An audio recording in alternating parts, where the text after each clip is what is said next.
Bien, hermanos y hermanas, amigos, me he gozado mucho en esta noche. ¿Saben una cosa? Yo los estaba mirando. Déjenme poner esto, como dicen en Q. Bien, yo los estaba mirando. Yo veo que ustedes se gozan. Pero yo les voy a decir algo. Ustedes no se imaginan cuando ese dúo va a Villa Juana, cómo ustedes no nos dan ni por los tobillos. No. Ustedes se gozan, pero usted, pregúntale aquí. Tú eres, a mí se me olvida, Ismael, y tú eres Benjamín. Pregúntele a los dos para que vean. Mire, cuando Ismael dijo la frase, me dio frío, gracias a Dios que la corrigió, porque a mí también me gustan las viejas canciones. Las viejas alabanzas. Yo miré a mi mujer y digo, no te preocupes que tú no eres vieja. Así que me he gozado mucho en esta noche. Qué bendición compartir con ustedes, hermanos, este tiempo. Estaba mirando el título. Yo de lejos no veo muy bien y me quedo así. Y después que me doy cuenta que era el título de lo que yo iba a hablar en esta noche. Fíjese cómo está ya la edad. Cuando yo vine por primera vez, Mauri, yo era un jovencito. Así que los años han pasado, pero al Señor las gracias. Les agradezco a mis hermanos aquí en esta asamblea que me han dado la oportunidad de, por así decir, cerrar esta semana de aniversario. Voy a pedirle a mi hermano Josué que venga por aquí para que nos encomiende en las manos del Señor.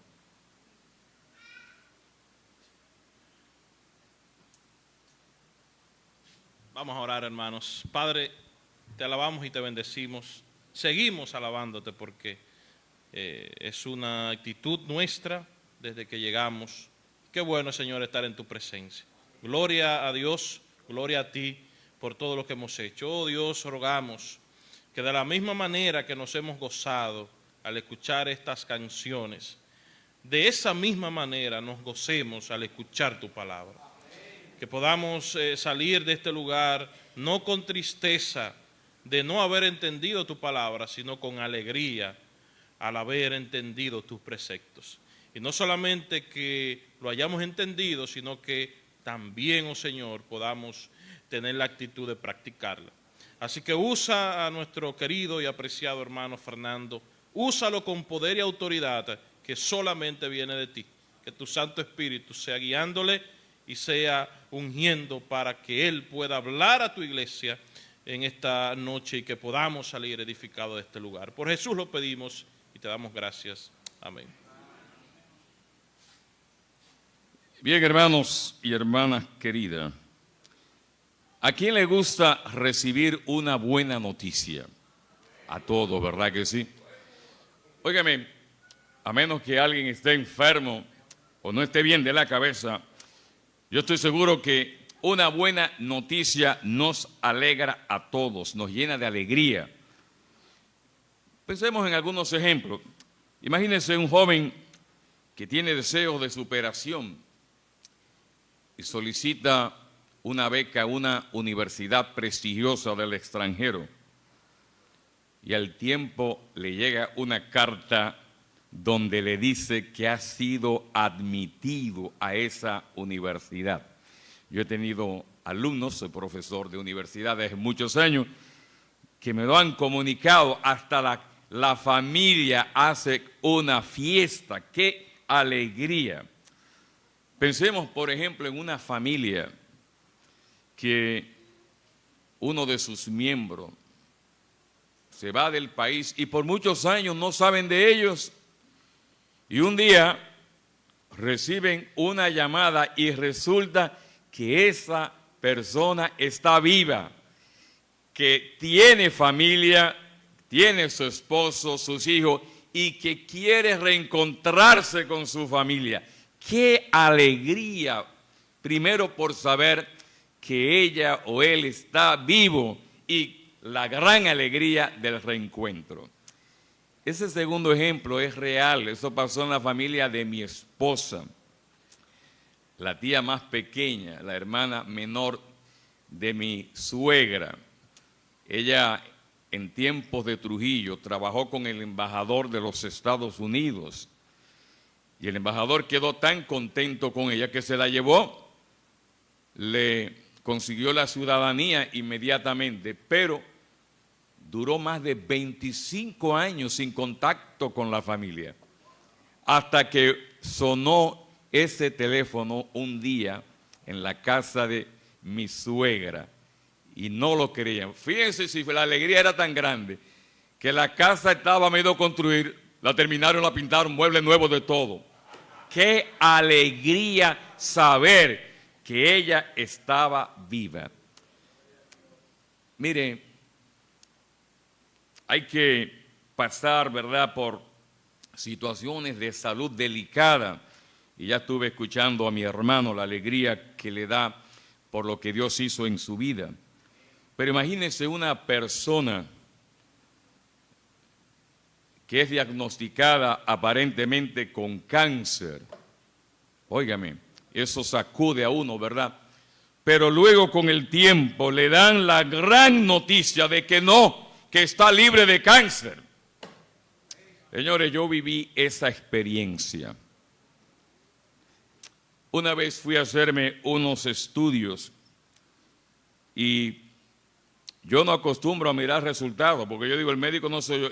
Y en el camino yo abrí los resultados y se me salieron las lágrimas, porque el resultado decía alta probabilidad de cáncer maligno. Y yo no se lo comuniqué a mi familia. Y sabe, yo duré como 3 días sin dormir en mi mente preparando mi testamento. A fulano le voy a dar tal cosa. Los libros, los repartí todos los libros, porque esa es mi vida. Bueno, voy a llevarle los resultados al médico y él lo mira así y digo, bueno, fracasé, me fui. Y me dice, mira, vamos a hacerte estos análisis otra vez. Bueno, me hice los análisis otra vez. No lo abrí, ¿está viendo? No lo abrí. Hice así, cuando me entregaron mi resultado, agarré donde él y le hice así. Y el médico me dice, no, hombre, muchacho, tú no tienes... ¿Y dónde fue que te hicieron esos análisis? Yo no sé, pero no importa. Mire, hermanos queridos, cuando yo salí por la puerta de esa clínica, sin mentirle, yo empecé a decir, ¡gloria a Dios! Y una mujer que está afuera me dice, ¿qué pasó? Y le hago el cuento y dice ya, ¡gloria a Dios! Se unió la mujer conmigo. Óigame, es que eso es serio. Pero qué alegría cuando uno oye eso. Miren, ustedes han estado de alegría, porque esta asamblea está de fiesta, está de pláceme. Tiene 55 años celebrando la predicación del Evangelio. Empezaron en otro local, y este local yo vine a la inauguración, en el 1982 yo vine, y vine con el coro de la asamblea nuestra, así que tengo muchos años, dígalo duro, sí, tengo muchos años en relación con ustedes, y ellos han elegido un tema glorioso para celebrarlo, la gloria del Evangelio. Mira, mi amigo, si nos escucha y nos visita, yo creo que no ha habido un mejor título para celebrar un aniversario, la gloria del Evangelio. Cuando hablamos de la gloria del Evangelio, estamos hablando de una palabra que en el original griego es compuesta. Evangelio está formado por el prefijo eu, que significa bueno, pero bueno en extremo, hermoso, de calidad, y angelio, que es noticia, mensaje.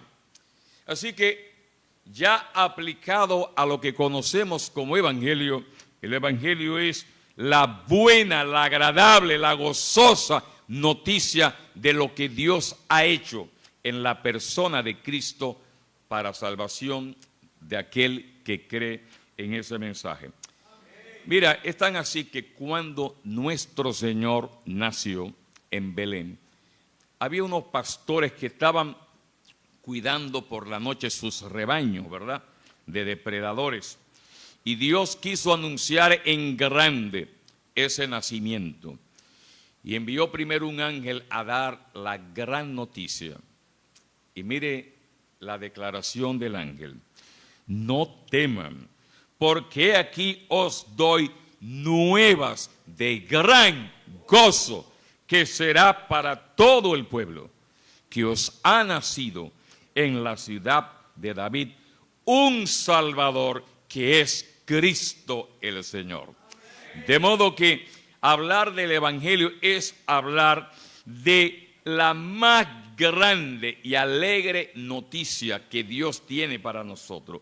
Por eso, la gloria del Evangelio se resume diciendo: porque glorioso es el Dios autor de ese Evangelio. Me corresponde compartir con ustedes dos mensajes en esa noche, como está aquí en pantalla: la gloria del Evangelio en la iglesia. Para edificación y claridad de los amigos, iglesia no se refiere a este edificio, a este local. Acostumbramos a llamar a los locales iglesia, como cuando usted dice: vamos a la iglesia donde se reúnen los hermanos de templo bíblico. No, iglesia se refiere al conjunto de creyentes donde Dios habita, donde Dios lo ha formado como un pueblo para Dios habitar en medio de ellos. Así que cuando me refiera en esa noche a la gloria del Evangelio en la iglesia, podemos sustituirlo: la gloria de Dios en su pueblo. Quiero en esa noche pedirle a los hermanos que tienen la pantalla, manejan la pantalla, que me dejen todo el tiempo el pasaje del que vamos a predicar. Les invito por favor a Efesios capítulo 1, verso 13. Les voy a agradecer que me dejen todo el tiempo ese texto en pantalla. Efesios capítulo 1, verso 13. En el día de mañana, entonces el texto será Efesios capítulo 1, verso 14. Efesios capítulo 1, verso 13. Ahí ese él que vamos a leer se refiere a Cristo, así que permítame leerlo así. En Cristo también vosotros, habiendo oído la palabra de verdad, es decir, el evangelio de vuestra salvación, y habiendo creído en él, fuisteis sellados con el Espíritu Santo de la promesa. Fuiste sellado con el Espíritu Santo que Dios prometió. Hermanos y amigos, hablar de la gloria del Evangelio en la iglesia tiene que ver por el mensaje de Dios que nos anuncia. La gloria del Evangelio en la iglesia, en su pueblo, es por lo que Dios nos anuncia.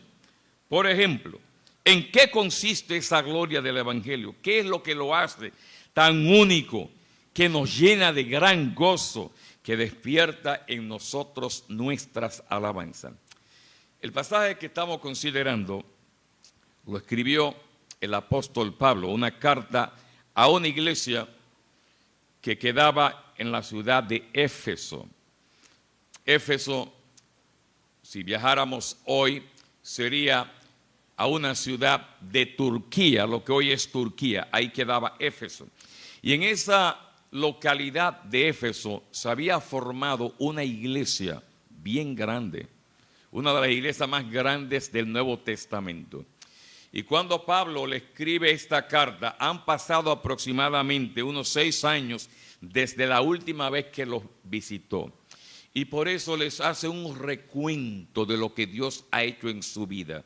Y lo que Dios ha hecho en su vida es lo que se aplica, lo que Dios ha hecho en la vida del pueblo de Dios. Y lo que Dios ha hecho en la vida del pueblo de Dios es lo que Dios ha hecho en tu vida. si has creído. Es lo que Dios ha hecho en tu vida si has creído. Es lo que Dios ha hecho en tu vida si Dios ha tocado tu corazón y le creíste a ese mensaje. Es lo que Dios ha hecho en mi vida.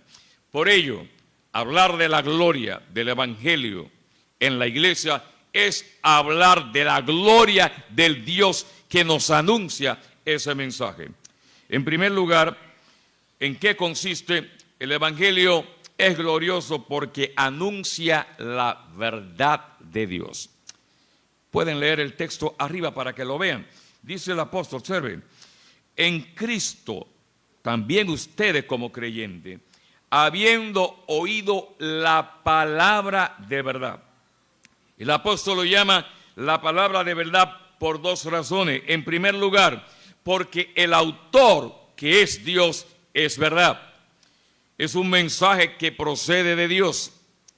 Por ejemplo, el evangelista Marcos, que fue el primer evangelio que se escribió, aunque en la Biblia nos ponen a Mateo de primero, Marcos comienza su evangelio de la manera siguiente: principio del evangelio de Jesucristo, el Hijo de Dios. Y luego agrega, como está escrito en Isaías el profeta, y dice Dios, he aquí, yo envío mi mensajero. En otras palabras, es el mensajero de Dios. Y si es el mensajero de Dios, es porque Dios le ha dado ese mensaje. Hablar del Evangelio es hablar de un mensaje de Dios para nosotros. Alguien en una de estas noches habló precisamente de esa gloria del Evangelio en el Antiguo Testamento. Y utilizando la carta del apóstol Pablo a los romanos, decía precisamente que la gloria del Evangelio en el Antiguo Testamento radicaba en que Dios era su autor. Y efectivamente es el pasaje que acabo de citar de Isaías. Hablar del Evangelio es hablar de la palabra de Dios. Por ejemplo, dice el mismo apóstol Pablo, hablando de la esperanza de la vida eterna, dice que Dios, que no miente, prometió desde antes del principio de los siglos. Ahí estaba un excelente texto para el primer sermón, antes de la creación, esa promesa de la vida eterna. Y agrega, y a su debido tiempo, Dios manifestó su palabra por medio de la predicación que me fue encomendada por mandato de Dios nuestro Salvador. Y ahí está la gloria del Evangelio que se predicó en la noche, la gloria del Evangelio en la gran comisión, por mandato de Dios, por mandato de Cristo. Por eso hacemos esta reunión. Mira, mi hermano, hablar del Evangelio es hablar de la veracidad de Dios. Hablar del Evangelio es hablar de que Dios pone toda su integridad como persona. Por ello no puede fallar, porque Dios no miente y Dios no puede fallar. Y lo que Dios promete, Dios lo cumple. Pero en segundo lugar, el Evangelio se le llama la palabra de Dios porque el contenido del Evangelio tiene que ver con la persona más veraz, nuestro Señor Jesucristo. Dijo Cristo categóricamente, yo soy el camino, la verdad, no una verdad, la verdad y la vida. Nadie viene al Padre sino por mí. El mundo en el que vivimos se le ha llamado un mundo pluralista. Pluralista es que hay una diversidad de filosofías, de religiones, de creencias, y todas tienen el mismo valor, la misma categoría de verdad. No, mi amigo, dos ideas que se contraponen, las dos no pueden ser verdad. El Evangelio es categórico. Nadie viene al Padre, a Dios, sino por medio de Jesucristo. Que hayan otros, allá ellos, pero nuestro mensaje es categórico. Cristo es la verdad, el camino, y nadie viene al Padre sino por Él. Mire, si no fuera así. Cuando Cristo vino a este mundo, el mundo estaba lleno de religiones. El mundo romano, el mundo griego, cientos y cientos de religiones. Si Cristo es un mensaje más, ¿qué razón tenía Él de venir para morir en la cruz? Bastaba, ¿verdad?, con la que había en el mundo. No, Él vino precisamente para enseñar que Él es el camino, la verdad y la vida. Así que hablar de la gloria del Evangelio es hablar de la gloria de su autor que es veraz, y el contenido de ese Evangelio, que es la persona de Cristo. En segundo lugar, el Evangelio en la iglesia es glorioso porque nos anuncia la oferta de salvación que Dios promete. Pablo le dice, mira, oye lo que dice, y pueden leerlo de nuevo arriba. Dice Pablo, en él también vosotros, habiendo oído la palabra de verdad. Es interesante la expresión del haber oído, porque da la idea de que Dios comunica ese mensaje precisamente como una oferta de salvación. El Evangelio anuncia la realidad del propósito de Dios de salvar al pecador. El Evangelio nos trae la buena noticia que Dios tiene un plan de salvación para nuestra vida. En este capítulo primero de la carta a los Efesios, ustedes bien, hermanos, saben que comienza con una tremenda alabanza del apóstol Pablo. Bendito sea el Dios y Padre de nuestro Señor Jesucristo, que nos bendijo con toda bendición espiritual en los lugares celestiales en Cristo Jesús. Y Pablo comienza a hacer una narrativa de lo que es el plan de salvación de Dios, que contiene las más grandes bendiciones que Dios había planificado. Y esa narrativa comienza desde antes de la creación del mundo, antes de usted ni remotamente imaginarse que usted iba a nacer. Ya Dios tenía ese plan, y ese plan comienza a obrar en la historia y se concretiza en la muerte y resurrección de Cristo. Y ese plan sigue desenvolviéndose y desarrollándose, y se hace realidad en la vida de una persona a través del Evangelio. En otras palabras, el Evangelio es el medio que hace posible que ese plan que comenzó en la eternidad se concrete, se haga realidad en nuestra vida. Y ese es el mensaje de Dios, un mensaje de una oferta.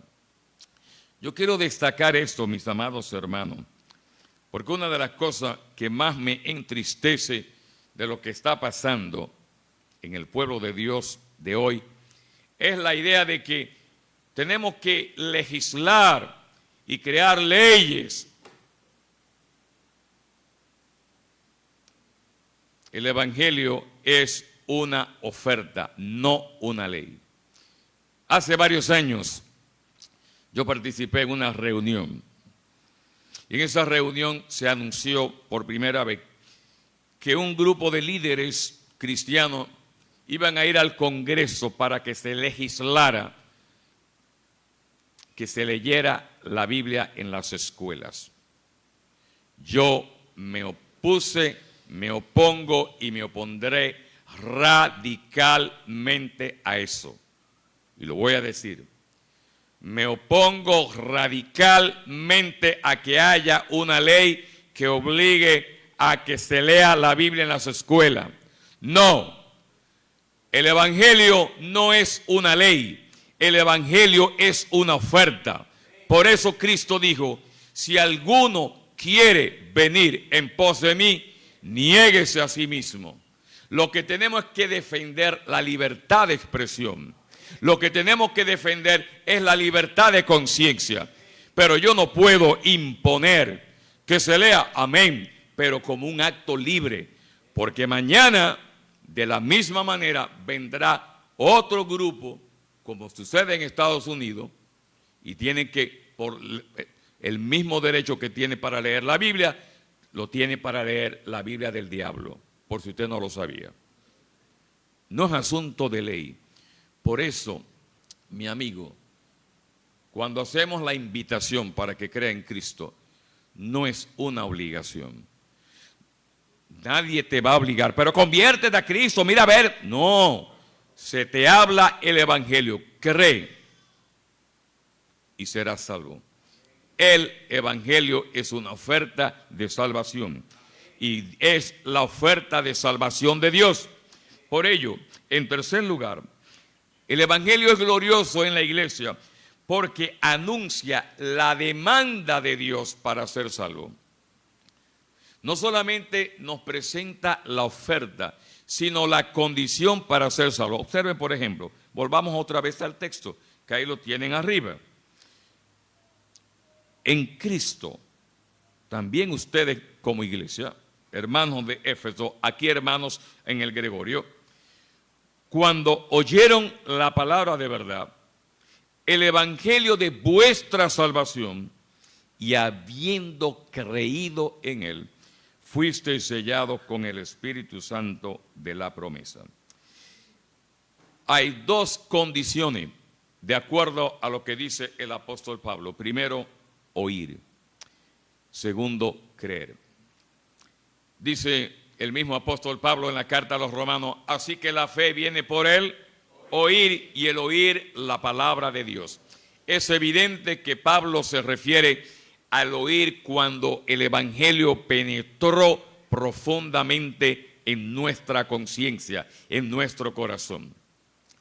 Tal vez algunos de ustedes tuvieron la oportunidad de oír muchas veces la predicación del evangelio en esta iglesia o de algún amigo. Muchas veces usted lo escuchó, pero hubo un día donde ciertamente usted lo oyó, pero lo oyó para salvación.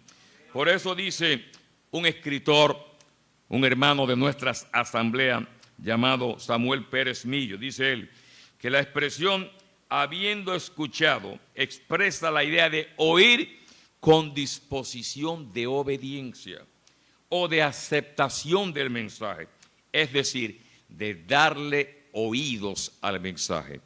Ese es el día cuando sientes que el mismo Espíritu de Dios habla a tu corazón. Es el día cuando se siente ese llamado irresistible de Dios en tu corazón.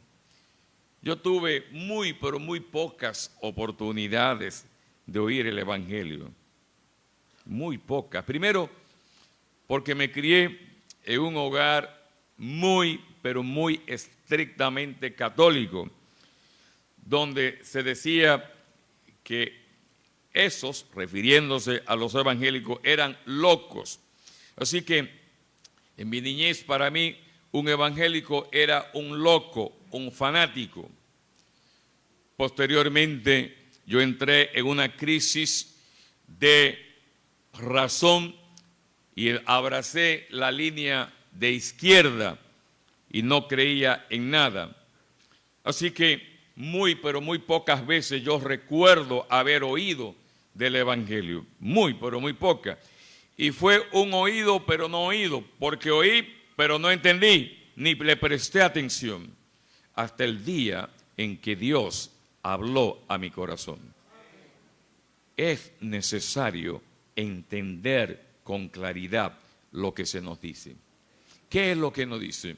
Dice el apóstol Pablo, que si confiesas con tu boca que Jesucristo es el Señor y crees en tu corazón que Dios le levantó de los muertos, serás salvo. Porque con la boca se confiesa para salvación y con el corazón se cree para justicia, es decir, para la salvación, la declaración de Dios que nos hace perfectamente justos. Hermanos queridos, es necesario enseñarle a las personas que hay que escuchar el evangelio con compromiso. Que cuando hablamos de creer, de entender el mensaje, hay que decirle, pero tú entendiste lo que el predicador te dijo. Tú entendiste la palabra para que no sea una falsa profesión de levantar la mano, una falsa profesión de la emoción del momento. Siempre lo digo. Nunca hago un llamamiento insistente. Ven, amigo, y ponme una música tranquila. Nada de eso. porque Dios conoce tu corazón, mi amigo, y Él sabe lo que hay en tu corazón, y Él habla a tu corazón. Por consiguiente, yo no debo obligar a nadie. Basta con presentarte el Evangelio como lo hacía Jesús, y el que creyere será salvo. Es necesario escuchar el Evangelio y es con compromiso, y es necesario creer en Cristo. Noten que es un creer en la persona de Cristo. No es como dice mucha gente, lo importante es tener fe. No importa en lo que sea. No me diga. Eso no es fe. Eso es superstición. La fe cristiana es una fe personal. Es una fe en la persona de Cristo. Por eso dice la palabra de Dios que es una actitud de creerle a Dios, porque sin fe es imposible agradarle a Dios, porque el que se acerca a Dios debe creer que Él es y que Él premia a los que le buscan, porque a Él le agrada. Dios no está obligado a premiarnos nada, Dios no está obligado a darnos nada, pero Dios no es así. Dios no es avaro, Dios no es mezquino, Dios es bondadoso. Dios es generoso, y por eso la gloria del Evangelio en la iglesia, porque hemos experimentado el amor de Dios. Dice el apóstol Juan, hermano, ahora somos hijos de Dios, pero aún no se ha manifestado lo que hemos de ser. Como que dice, deja que venga lo que te espera para que tú sepas lo que Dios te ama en verdad, y eso que ahora eres hijo. Mi querido hermano, gloria a Dios, me encanta eso, así mismo, gloria a Dios. Por ello, dice uno de los apóstoles, que en ningún otro hay salvación, porque no hay otro nombre debajo del cielo, dado por Dios a los hombres, en el cual podamos ser salvos. Por eso es que comienza el texto. Mírelo ahí otra vez, léalo conmigo. Mire cómo comienza. Dice, en Él también vosotros, habiendo oído la palabra de verdad, el evangelio de vuestra salvación, y habiendo creído en Él, en Cristo, cuando usted lo lee, fuiste sellado con el Espíritu Santo de la promesa. Finalmente, la gloria del evangelio en la iglesia no solamente tiene que ver porque anuncia la palabra verdadera, que es la palabra de Dios en Cristo, no solamente nos anuncia la oferta que Dios tiene para nosotros, no solamente nos anuncia las condiciones para ser salvos, sino que nos anuncia la bendición que Dios nos da si creemos en ese mensaje. En el texto se resume con la frase, fuiste sellado con el Espíritu Santo de la promesa. Como dije hace un instante, este pasaje, si usted abre la Biblia, como la tengo yo abierta, usted se va a dar cuenta que tiene un título en negrita, bendiciones espirituales en Cristo. Y comienza en el verso 3 y termina precisamente en el verso que estoy considerando. Y ese pasaje, como dije ahorita, es una narrativa del plan de Dios, de eternidad a eternidad. Y el medio que hace concreta esa salvación, ese plan en nuestra vida es el Evangelio. ¿Cómo Dios lo hace? Dice el apóstol Pablo, porque cuando creímos en Él, Dios nos selló con el Espíritu Santo. ¿Qué significa esto?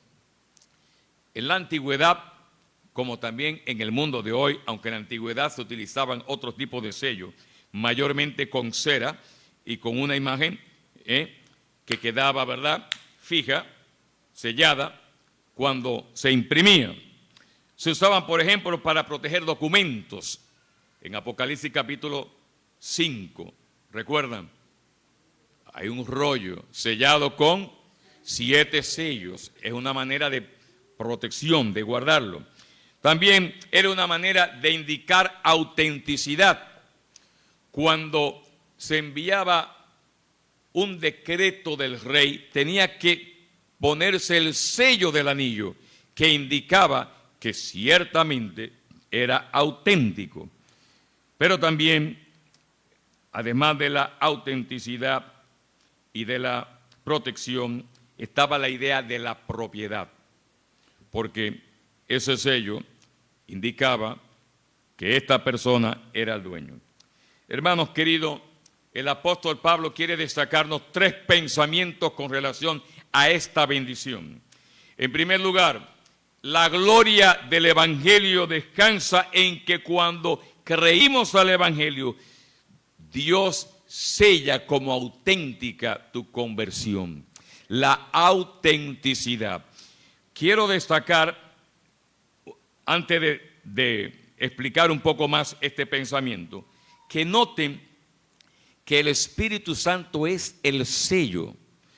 Si ustedes entran a internet e incluso a YouTube, van a escuchar a muchos predicadores, incluso predicadores de importancia, y artículos muy buenos que dicen que el Espíritu Santo nos sella. No.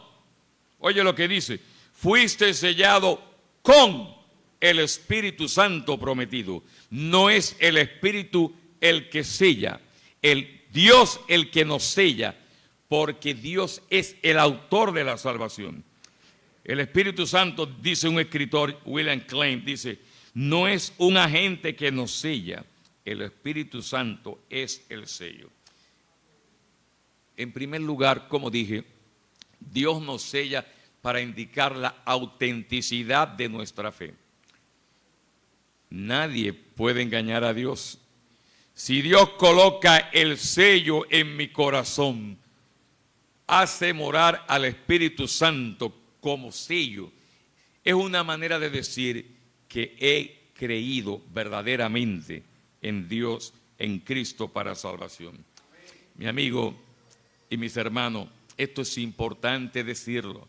Hay que comunicarlo porque hay tantas personas en iglesia que no son nada. Probablemente les atrajo la música, probablemente les atrae el ambiente de camaradería, o tal vez le predican una serie de consejos que son buenos para la vida, pero que llevan a la ruina espiritual. Dios sella la autenticidad de nuestra fe, porque Dios conoce mi corazón. En segundo lugar, esa bendición del sello, Dios te sella como señal de propiedad. Dios te sella porque tú eres su hijo. Dice de nuevo, cito a otro autor, la recepción del Espíritu Santo por parte de los creyentes es la señal de que pertenecen a Dios de una manera especial. Mire qué bendición. En la antigüedad se acostumbraba sellar al esclavo con un sello que indicaba propiedad. Nosotros hemos sido, dice Pablo, libres para servir al Señor. Dios coloca el sello de propiedad. Somos sus hijos. Somos los hijos de Dios, no porque nosotros, por nuestros méritos, hayamos logrado ser eso, sino por la bondad de la que hablé anteriormente. Y por último, Dios te sella como señal de seguridad. Dios te sella como señal de seguridad. Por ejemplo, cuando Cristo fue sepultado, los líderes religiosos fueron donde Pilato y le dijeron, miren, manda a sellar esta tumba, porque ese engañador dijo esto, para que no se lo vayan a robar el cuerpo. Y Pilato envió una guardia y sellaron la tumba de Cristo. Era una manera de indicar seguridad, era una manera de indicar protección. Probablemente, Pablo se refiere en el contexto de la carta a los Efesios, la ciudad de Éfeso era la ciudad más dada a la superstición, a la magia negra y a la brujería. Así que era muy frecuente el uso de talismanes, el uso de resguardo y cosas por el estilo. Pablo dice, tú no necesitas nada de eso. El sello que verdaderamente te protege es la morada del Espíritu Santo. Mi hermano, usted no sabe cuántas veces el Espíritu de Dios te ha librado de caer en una tentación. Tú no sabes cuántas veces el Espíritu Santo te ha defendido de un ataque del enemigo. El día que estemos en el cielo es que tú vas a decir, ay, pero mira, ahora fue que yo entendí por qué fue que perdí el taxi. Y yo que empecé a decir tantas cosas y era Dios librándome de algo. Mi hermano querido, la gloria del Evangelio consiste en la grandeza del Dios que nos bendice en Cristo. Por ello, es una gran noticia, es una buena noticia que despierta la alegría, el gozo, como dije al principio. ¿Qué decir, mi amigo del Evangelio? Si usted cree el mensaje de Dios, de recibir el perdón y la vida eterna en Cristo, no solo va a experimentar la gran alegría del Evangelio, sino que sus labios van a rebosar de gratitud y de agradecimiento. Cuando recibí la noticia, ¿verdad?, de que no tenía nada, mis labios, por un lado, la alegría, pero la alabanza al Dios que me libró. Si eso es en lo físico, ¿cómo no le voy a dar con más razón la gloria que Dios merece? Por eso la carta comienza diciendo, dígalo conmigo, bendito sea el Dios y Padre de nuestro Señor Jesucristo, que nos bendijo con toda bendición espiritual en los lugares celestiales en Cristo. Esa es la gloria del Evangelio en la iglesia. Dios te bendiga.